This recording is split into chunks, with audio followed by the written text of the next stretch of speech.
Hello, welcome to Biology, the scientific study of life. Building a structural model of DNA scientific inquiry. Once most biologists were convinced that the DNA was the genetic material. The challenge was to determine how the structure of DNA could account for its role in inheritance. By the early 1950s, the arrangement of covalent bonds in a nucleic acid polymer was well established, as we see in this figure. And researchers focused on discovering the three-dimensional structure of DNA. Among the scientists working on the problem were Lance Pauling in California and Maurice Wilkins and Rosalind Franklin in London. First to come up with the correct answer, however, were two scientists who were relatively unknown at the time, the American James Weston and the Englishman Francis Crick.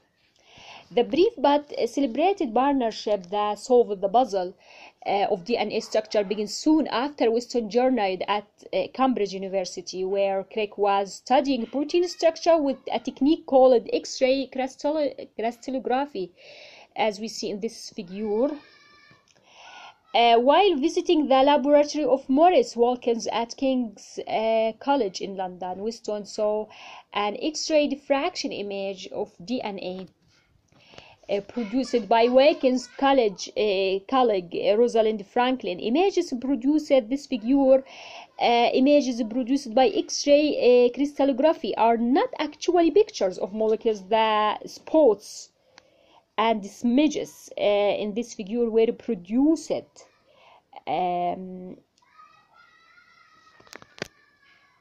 by X-rays that were diffracted or deflected as they passed through aligned fibers of purified DNA crystallographers. Use mathematical equations to translate such patterns into information about the three-dimensional shapes of molecules. And Weston was familiar with the types of patterns that helical molecules produce. Just a glance at Franklin's X-rays diffraction photo of DNA not only told him that DNA was helical in shape, but also enabled him to deduce the width of the helix and the spacing of the nitrogen space along it. The width of the helix suggested that it was made up of two strands, contrary to a three-stranded model that Linus Pauling had recently proposed. The presence of two strands accounts for the now familiar term double helix.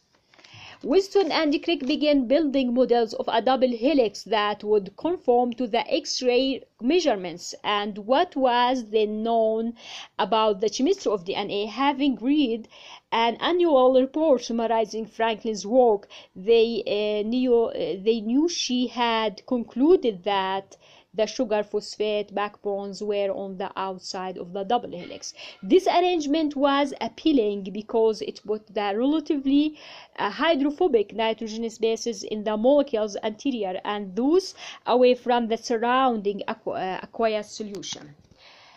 Weston constructed a model with the nitrogen bases facing the anterior of the double helix. Figure, as we see, you can imagine this arrangement as a rope ladder with rigid rungs. The side ropes are the equivalent of the sugar phosphate backbones, and the rungs represents paths of nitrogen bases. Now imagine the ladder twisted into a spiral.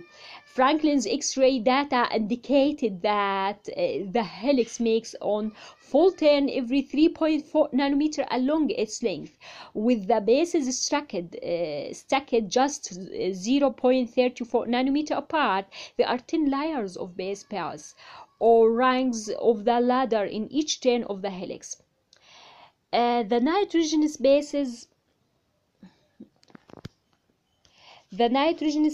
of the double helix are paired in specific combinations: adenine A with thymine T and guanine G with cytosine C. It was mainly by trial and error that Weston and Crick arrived at these key features of DNA at first. Weston imagined that the bases paired like with like. For example, A with A and C with C. But this model did not fit the X-ray data, which suggested that the double helix had a uniform diameter. Why is the requirement inconsistent with like pairing of bases? Adenine and guanine are purines, nitrogenous bases with two organic rings. In contrast, cytosine and thymine belong to the family of nitrogenous bases known as pyrimidines, which have a single ring. Thus, purines A and G are about twice as wide as pyrimidines C and T. A purine PA is too wide, and pyrimidine PA too narrow to account for 2 nanometer diameter for the double helix. Always pairing of a purine with a pyrimidine, however, results in a uniform diameter. Weston and Crick reasoned that there must be additional specificity of pairing dictated by the structure of the bases. Each base has chemical side groups that can form hydrogen bonds with its appropriate partner. Adenine can form 2 hydrogen bonds with thymine and only thymine. Guanine forms 3 hydrogen bonds with cytosine and only cytosine. In shorthand, A pass with T and G pass with C.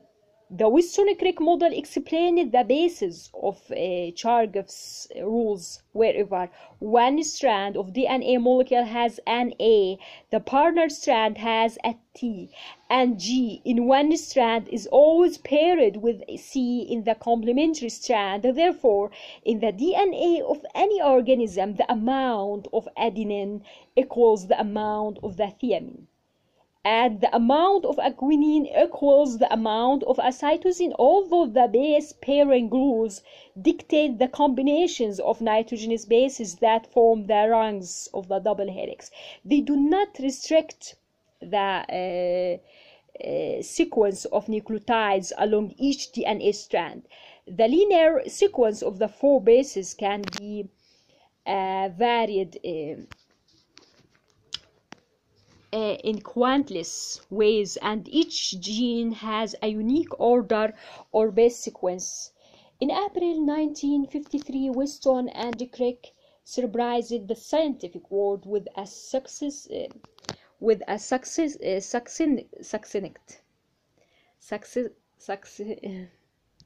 Okay, in April 1953, Weston and Crick surprised the scientific world with a succinct one-page paper in the British journal Nature. The paper reported their molecular model for DNA, the double helix, which has since become a symbol of molecular biology. The beauty of the model was that the structure of DNA suggested the basic mechanism of its replication. Thanks for